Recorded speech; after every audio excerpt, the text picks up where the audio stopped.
জুলাই সনদকে সামনে রেখে জুলাইয়ের চেতনাকে বাস্তবায়ন করার জন্য জুলাই সনদের প্রতিটি অনুচ্ছেদকে অক্ষরে অক্ষরে পালন করার জন্য আমরা একটি সংশোধনী প্রস্তাব নিয়ে আসবো এই সংসদে, যে প্রস্তাবের মধ্য দিয়ে জুলাই শহীদদের স্বপ্নের বাংলাদেশের একটি বাস্তবায়ন হবে।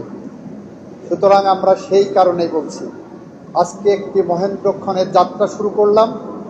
আগামী দিনে এই যাত্রা সমাপ্ত করব জুলাই সনদের মাধ্যমে, জুলাই শহীদদের স্বপ্ন এবং স্বপ্নের বাংলাদেশ দেখার মধ্য দিয়ে। সবাইকে ধন্যবাদ, ভালো থাকুন। একজন পারেন, আপনিও জানেন অ্যাজ ইট ইজ মানে এই ল্যাঙ্গুয়েজ না, অ্যাজ ইট ইজ মানে ওইটাকে ধারণ করে সাংবিধানিক আইনের পরিভাষায় এটা আমরাকে নিয়ে আসবো। সেটাও পার্ট অফ জুলাই সনদ। জুলাই সনদে এটা ব্যাখ্যা দেওয়া আছে যে কোনো জায়গায় যদি বিএনপি দ্বিমত পোষণ করেছে এবং সেই দ্বিমতের আলোকে যদি তার নির্বাচনী ইশতেহার অন্তর্ভুক্ত করা থাকে তাহলে সেইটা প্রিভেল করবে, সেটাও কিন্তু জুলাই সনদেরই অংশ। প্রথম কথা হলো, বিরোধী দলকে অবশ্যই তাদেরকে তাদের সুপারিশ নেওয়ার জন্য যা যা করণীয় সব করব। তো আপনাদের একটা জিনিস মনে রাখতে হবে, বিরোধী দলের সুপারিশ কিন্তু জুলাই সনদের মধ্যেই অন্তর্ভুক্ত আছে, কারণ জুলাই সনদ স্বাক্ষর করেছেন 33টি রাজনৈতিক দল, তার মধ্যে বিরোধী দলের সমস্ত সুপারিশ ওখানে আছে। প্রথম প্রশ্নটা আপনার, জুলাই সনদের মধ্যে বিরোধী দল একটা বলেছেন কাঠামোগত, আমরা সেখানে নোট অফ ডিসেন্ট দিয়েছি, তাহলে আমরা কোনটা মানব? আমরা এর আগে উত্তর দিলাম, ওইটার উত্তরও জুলাই সনদেই দেওয়া আছে।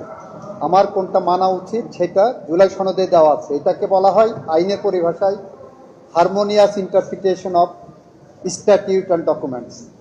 সুতরাং জুলাই সনদ একটা ডকুমেন্ট, ওই ডকুমেন্টের হারমোনিয়াস ইন্টারপ্রিটেশনটা ওখানেই বলে দেওয়া আছে। এখানে কোনো ইপস অ্যান্ড বাটের সুযোগ নাই, এখানে কোনো রকম ভিন্ন ব্যাখ্যা করার সুযোগ নাই, ওখানেই বলা আছে জুলাই সনদে।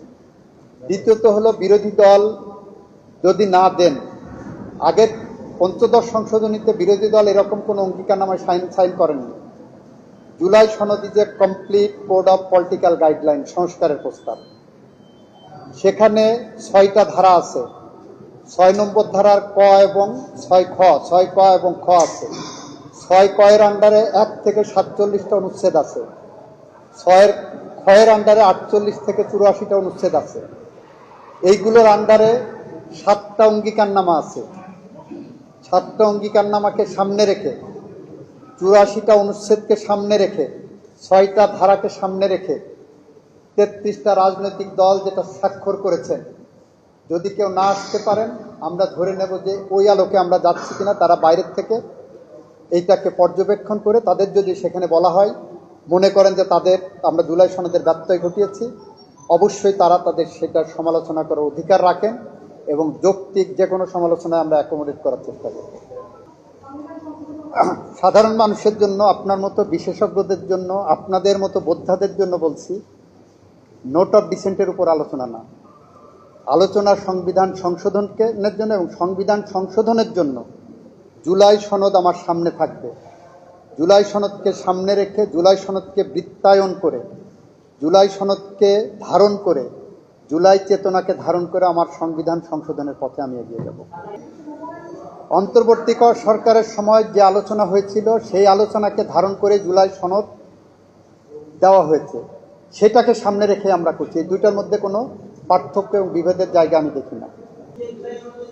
পুরাটা পর্যালোচনা প্রয়োজন হবে, কারণ হারমোনিয়াস ইন্টারপ্রিটেশন রাখতে হবে, একটার সাথে আরেকটার গাঁথুনি রাখতে হবে। এর সাথে আমাদের উপমহাদেশে সাংবিধানিক আইনের একটা তত্ত্ব ডেভেলপ করছে, বেসিক স্ট্রাকচার থিওরি যেটাকে বলা হয়।